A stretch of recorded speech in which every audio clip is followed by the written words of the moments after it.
ಮಧ್ಯಪ್ರಾಚ್ಯ ಯುದ್ಧ ಕೊನೆಗಾಣುತ್ತೆ, ಕದನ ವಿರಾಮ ಇದೆ ಅಂತ ನಾವೆಲ್ಲ ಅಂದ್ಕೊಂಡು ನಿಟ್ಟುಸಿರು ಬಿಟ್ಟಿದ್ವಿ. ಆದ್ರೆ ಇದು ಯುದ್ಧ ಕೊನೆಗಾಣುವ ಯಾವ ಲಕ್ಷಣಗಳು ಕಾಣ್ತಾ ಇಲ್ಲ. ಗಡುವು ಮೇಲೆ ಗಡುವು ಕೊಡ್ತಾ ಇದ್ದಾರೆ ಅಮೆರಿಕ ಅಧ್ಯಕ್ಷ ಟ್ರಂಪ್. ಈಗ 3 ದಿನ ಗಡುವು ಕೊಟ್ಟಿದ್ದಾರೆ. 3 ದಿನದಲ್ಲಿ ಏನಾದ್ರೂ ನೀವು ಡೀಲ್ ಮಾಡ್ಕೊಂಡಿಲ್ಲ ಅಂದ್ರೆ ಇರಾನ್ನವರು ಈಗಾಗಲೇ ನಿಮ್ಮ ಒಂದು ಪೈಪ್ಲೈನ್ ಅಲ್ಲಿ ಅಡಕವಾಗಿರುವಂತಹ ತೈಲ ಏನಿದೆ ಅದು ತಾನಾಗೆ ತಾನು ಸ್ಫೋಟಗೊಳ್ಳುತ್ತೆ, ಇಲ್ಲ ನಾವೇ ಉಡಾಯಿಸ್ಬಿಡ್ತೀವಿ ಅಂತ ಧಮಕಿ ಹಾಕಿದ್ದಾರೆ. ಆದ್ರೆ ಇರಾನ್ ಹೇಳ್ತಾ ಇದೆ, ನೋಡಿ ನೀವು ನಮ್ಮನ್ನ ಭಯಭೀತಿಗೊಳಿಸಿ ಮಾತುಕತೆಗೆ ಬನ್ನಿ ಅಂದ್ರೆ ನಾವು ಬರಲ್ಲ, ನಮಗೆ ಕೆಲವು ಷರತ್ತುಗಳಿದಾವೆ, ಆ ಷರತ್ತು ಪ್ರಕಾರ ನೀವು ಮಾತಾಡೋದಾದ್ರೆ ನಾವು ಬರ್ತೀವಿ. ಹಂಗಂತ 3 ಸ್ಟೇಜಲ್ಲಿ ಮಾತುಕತೆ ಮಾಡೋಣ ಅಂತ ಇರಾನ್ ಪ್ರಸ್ತಾಪ ಮುಂದಿಟ್ಟಿದೆ. ಏನದು 3 ಸ್ಟೇಜು? ಮೊದಲನೇ ಸ್ಟೇಜು, ಫಸ್ಟ್ ನೀವು ಯುದ್ಧ ನಿಲ್ಲಿಸಿ, ಈಗಲಾಗಲಿ ಮುಂದಾಗಲಿ ಮತ್ತೆ ಇನ್ನು ಒಂದಿಷ್ಟು ವರ್ಷಗಳ ಬಳಿಕವಾಗ್ಲಿ ಎಂದೂ ಕೂಡ ನೀವು ಯಾವುದೇ ರೀತಿಯಾದಂತಹ ಯುದ್ಧ ನಮ್ಮ ಜೊತೆ ಮಾಡಬಾರ್ದು. ಅದಕ್ಕೆ ಕೇವಲ ಭರವಸೆ ಅಲ್ಲ, ಗ್ಯಾರಂಟಿ ಬೇಕು. ಅದನ್ನ ಕೊಟ್ರೆ ನಾವು ನೆಕ್ಸ್ಟ್ ಮಾತುಕತೆಗೆ ರೆಡಿ ಆಗ್ತೀವಿ. ನೆಕ್ಸ್ಟ್ ಮಾತುಕತೆಯಲ್ಲಿ ನಾವು ಹರ್ಮುಜ್ ಜಲಸಂಧಿ ಓಪನ್ ಆಗೋದ್ರ ಬಗ್ಗೆ ಮಾತಾಡೋಣ, ಅದಾದ ಮೇಲೆ ನಮ್ಮ ಒಂದು ಪರಮಾಣು ಒಪ್ಪಂದದ ವಿಚಾರದಲ್ಲಿ ಮಾತಾಡೋಣ ಅಂತ ಇರಾನ್ ಹೇಳಿದೆ. ಆದ್ರೆ ಅಮೆರಿಕ ಅಧ್ಯಕ್ಷ ಏನ್ ಮಾಡ್ತಾರೋ ಗೊತ್ತಿಲ್ಲ. ಯಾಕೆ ಅಂದ್ರೆ ಅಲ್ಟಿಮೇಟಮ್ ಮೇಲೆ ಅಲ್ಟಿಮೇಟಮ್ ಅಂತಂದ್ರೆ ಗಡುವಿನ ಮೇಲೆ ಗಡುವು ಕೊಡ್ತಾ ಇದ್ದಾರೆ. ಹೀಗಾಗಿ ಇಡೀ ಪ್ರಪಂಚಕ್ಕೆ ಈಗ ಅತಿ ದೊಡ್ಡ ಅನುಮಾನ ಏನಂದ್ರೆ ಇವ್ರು ಮುಗಿಸ್ತಾರಾ ಇಲ್ವಾ ಅಂತ. ಆರ್ಥಿಕ ಹೊಡೆತ ಯಾವ ರೀತಿ ಇಡೀ ಪ್ರಪಂಚಕ್ಕೆ ತಟ್ಟಿದೆ ಅಂದ್ರೆ ಎಲ್ಲಾ ದೇಶಗಳು ವಿಲವಿಲ ಅಂತ ಒದ್ದಾಡ್ತಾ ಇದಾವೆ. ಅದರಲ್ಲೂ ಭಾರತದಲ್ಲಿ ಸಿಕ್ಕಾಪಟ್ಟೆ ಕ್ರೈಸಿಸ್ ಶುರುವಾಗಿದೆ. ಈಗ ಎಲೆಕ್ಷನ್ ಇದೆ ಅಂತ ಒಂದ್ ಸ್ವಲ್ಪ ಸುಮ್ಮನೆ ಇದ್ದಾರೆ, ಏನೋ ಹೊಡ್ತಾ ಇಲ್ಲ, ನಾವು ತಡ್ಕೊಳ್ತಾ ಇದೀವಿ, ವಿಷಕಂಠನಂತೆ ನೀಲಕಂಠನಂತೆ ನಾವೆಲ್ಲ ಕುಡಿತಾ ಇದೀವಿ ಅನ್ನೋ ತರದಲ್ಲಿ ಪೋಸ್ಟ್ ಕೊಡ್ತಾ ಇದ್ದಾರೆ.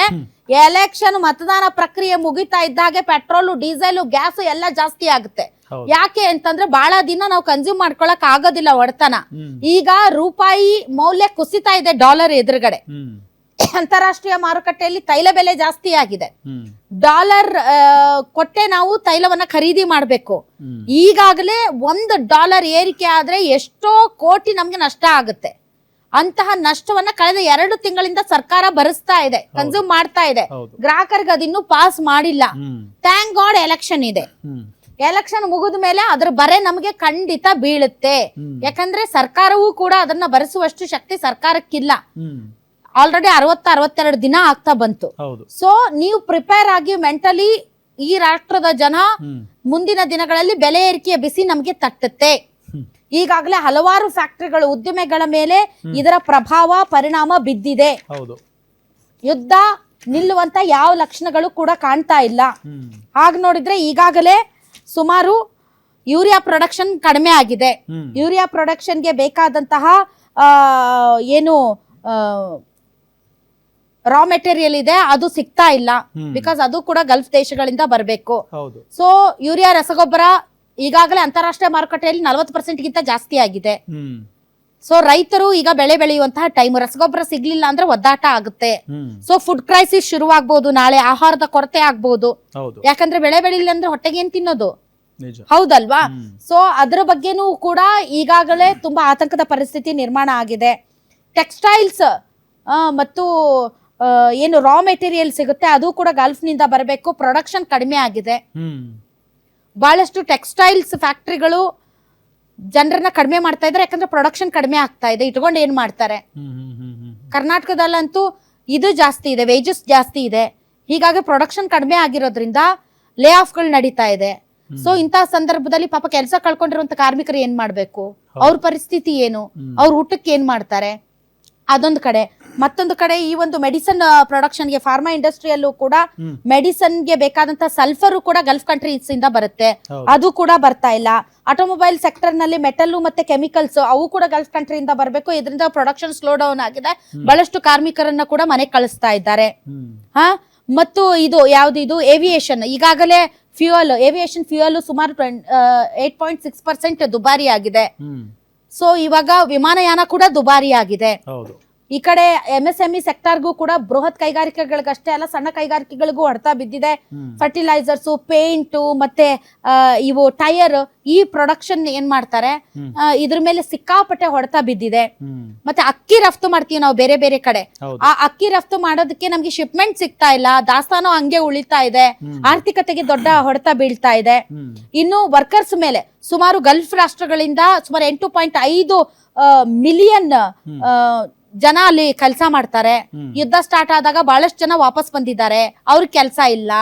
ಮತ್ತು ಅಲ್ಲಿಂದ ಬಹಳಷ್ಟು ಹಣ ರವಾನೆ ಆಗ್ತಾ ಇತ್ತು, ಅದು ನಿಂತು ಹೋಗಿದೆ. ಮತ್ತು ಅಲ್ಲಿರುವಂತಹ ಜನರನ್ನು ಕೂಡ ಇವಾಗ ಕತಾರ್ನಲ್ಲಿ ಏನು ಗ್ಯಾಸ್ ಪ್ರೊಡಕ್ಷನ್ ಸ್ಟಾಪ್ ಆಗಿದೆ, ಅಲ್ಲಿ ವರ್ಕರ್ಸ್ ಗತಿ ಏನು, ಅವ್ರಿಗೆಲ್ಲ ಮತ್ತೆ ಉದ್ಯೋಗದ ಸಮಸ್ಯೆ ಮತ್ತು ಅವರು ಹೇಗೆ ಜೀವನ ನಡೆಸಬೇಕು ಅನ್ನೋದ್ರ ಬಗ್ಗೆನೂ ಕೂಡ. ಮತ್ತು 3 ಲಕ್ಷ ಹೊಸ ಉದ್ಯೋಗಗಳನ್ನ ಅಲ್ಲಿ ಕೊಡ್ಬೇಕು ಅಂತಿದ್ರು, ಅದು ಕೂಡ ಈಗ ಕಟ್ ಆಫ್ ಆಗಿದೆ. ಒಂಥರ ಹೆಂಗೆ ಅಂದ್ರೆ 2020ರಲ್ಲಿ ಕೋವಿಡ್ ಲೈಕ್ ಸಿಚುವೇಶನ್ ಈಗ ಕಂಡು ಬರ್ತಾ ಇದೆ. ಯಾಕಂದ್ರೆ ಎಲ್ಲಾ ಕಡೆ ಪ್ರೊಡಕ್ಷನ್ ಕಡಿಮೆ ಆಗಿರೋದ್ರಿಂದ ಎಲ್ಲಾ ಕಡೆ ಕೆಲಸದಿಂದ ಎಲ್ಲರನ್ನೂ ತೆಗಿತಾ ಇದಾರೆ. ಅವರೆಲ್ಲ ಏನ್ ಮಾಡ್ಬೇಕು ಜೀವನಕ್ಕೆ? ನಮಗ ಅನಿಸ್ತಾ ಇದೆ ನಾವು ಚೆನ್ನಾಗಿದ್ದೀವಿ, ಆರಾಮಾಗಿದ್ದೀವಿ, ಏನು ಆಗ್ತಾ ಇಲ್ಲ, ಎಲ್ಲ ಸರಿಯಾಗಿದೆ, ಇಡೀ ಪ್ರಪಂಚದ ದೇಶಗಳು ಅಲಗಾಡ್ತಾ ಇವೆ, ನಮ್ ದೇಶ ಸರಿ ಇದೆ ಅಂತ. It's for a time being because of election. ಇದನ್ನ ನೀವು ಅರ್ಥ ಮಾಡ್ಕೊಂಬಿಡಿ.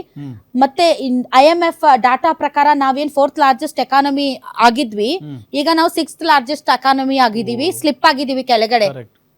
ಜಪಾನ್ ಮತ್ತೆ UK ನಮ್ಮನ್ನ ಬೀಟ್ ಮಾಡಿ ಮುಂದಕ್ಕೆ ಹೋಗ್ತಾ ಇದೆ, ಬಿಕಾಸ್ ನಮ್ಮ ರೂಪಾಯಿ ಮೌಲ್ಯ ಕಡಿಮೆ ಆಗ್ತಾ ಇದೆ ಡಾಲರ್ ಎದುರುಗಡೆ. ಸೊ ಇದರಿಂದ ಮುಂದಿನ ದಿನಗಳಲ್ಲಿ ಬೆಲೆ ಏರಿಕೆ ಜಾಸ್ತಿ ಆಗುತ್ತೆ. ಪೆಟ್ರೋಲ್ ಡೀಸೆಲ್ ಬೆಲೆ ಜಾಸ್ತಿ ಆದ್ರೆ ಟ್ರಾನ್ಸ್ಪೋರ್ಟೇಷನ್ ಚಾರ್ಜ್ ಜಾಸ್ತಿ ಆಗುತ್ತೆ, ಅವಶ್ಯಕ ವಸ್ತುಗಳ ಬೆಲೆ ಜಾಸ್ತಿ ಆಗುತ್ತೆ, ಆಹಾರ ಪದಾರ್ಥ ತರಕಾರಿಗಳ ಬೆಲೆ ಜಾಸ್ತಿ ಆಗುತ್ತೆ. ಸೊ ಬೆಲೆ ಏರಿಕೆಯ ಬಿಸಿಯಿಂದ ಇವಾಗ ಹೆಂಗೆ ಬಿಸಿಲು, ನಾವು ಈ ವರ್ಷ ಅದೇನೋ ಎಲ್ಲಿನೋ ಆನಿನೋ ಅಂತಾರಲ್ಲ, ಬಿಸಿಲು ಜಾಸ್ತಿ ಅಂತ, ಉಷ್ಣಾಂಶ ಜಾಸ್ತಿ, ಅದ್ರ ಜೊತೆಗೆ ಬೆಲೆ ಏರಿಕೆಯ ಬಿಸಿ ಇದೆಯಲ್ಲ, ಅದನ್ನ ಮಾತ್ರ ನಾವು ಈ ಬಿಸಿಲು ಹೆಂಗಾದ್ರೂ ತಡ್ಕೊಂಡ್ಬಿಡ್ತೀವಿ, ಆದ್ರೆ ಬೆಲೆ ಏರಿಕೆಯ ಬಿಸಿ ಮಾತ್ರ ನಾವು ತಡ್ಕೊಳಕ್ ಆಗೋದಿಲ್ಲ. ನಾವ್ ಅನ್ಕೋತೀವಿ ಆ ಹೋಟೆಲ್ನವ್ರಿಗೆ, ಆ ಆಟೋ ಓಡಿಸೋರ್ಗೆ, ಮತ್ತೆ ಇನ್ಯಾರ್ಗೋ ಅಂತ ನಾವ್ ಅಂದ್ಕೋತಾ ಇದೀವಿ. ಬಟ್ ನಮ್ ಬುಡಕ್ ಬರುತ್ತೆ. Be careful. ಅನಾವಶ್ಯಕ ಖರ್ಚುಗಳು ಮಾಡ್ಕೊಳ್ಬೇಡಿ, ಸ್ವಲ್ಪ ದುಡ್ಡು ಸೇವ್ ಮಾಡ್ಕೊಳ್ಳಿ. ಮತ್ತು ಲೋನು ಅದು ಇದು ಈ ವಿಚಾರಗಳಲ್ಲಿ ಸ್ವಲ್ಪ ನೀವು ಹಿಡಿತಾ ಇಟ್ಕೊಳ್ಳಿ. ಫಾರಿನ್ ಇನ್ವೆಸ್ಟ್ಮೆಂಟ್ ಬರ್ತಾ ಇಲ್ಲ ನಮ್ಗೆ, FDI ಇಲ್ಲ, ಯಾಕಂದ್ರೆ ನಮ್ದು ಎನರ್ಜಿ ಕ್ರೈಸಿಸ್ ಇದೆ. ನಾವು ಎನರ್ಜಿ ಸೆಕ್ಟರ್ ನಲ್ಲಿ ತುಂಬಾ ಓವರ್ ಡಿಪೆಂಡೆಂಟ್ ನಾವು ಇಂಪೋರ್ಟ್ ಮೇಲೆ ಇರೋದ್ರಿಂದ. ಸೊ ಸಿಕ್ಕಾಪಟ್ಟೆ ಕಷ್ಟ ಇದೆ. ನೀವು ನೋಡಿ ಏನ್ ಮಾಡ್ತೀರಿ ಅಂತ. ಇನ್ನು ಕುಕ್ಕರ್ ಬಾಂಬ್ ಬ್ಲಾಸ್ಟ್ ಮಾಡಿದವನಿಗೆ 10 ವರ್ಷ ಜೈಲು ಶಿಕ್ಷೆ ಅಂತೆ. ಅವ್ನು ಬೇಡ್ಕೊಂಡಂತೆ, ನನ್ಗೊಬ್ಬ ಹೆಣ್ಮಗಳಿದ್ದಾಳೆ, ದಯವಿಟ್ಟು ನನ್ನ ಕ್ಷಮಿಸ್ಬಿಡಿ ಅಂತ. ಅವನು ತಪ್ಪೊಪ್ಪಿಗೆ ಕೊಟ್ಟಿದ್ದರಿಂದ ಅವನಿಗೊಂದ್ ಸ್ವಲ್ಪ ವಿನಾಯಿತಿ ಸಿಕ್ಕಿದೆ ಅಂತೆ. ಮುಂದೆ ಏನಾದ್ರೂ ಮೇಲ್ಮನವಿ ಸಲ್ಲಿಸ್ತಾರ ಗೊತ್ತಿಲ್ಲ, ಕಾದು ನೋಡ್ಬೇಕು.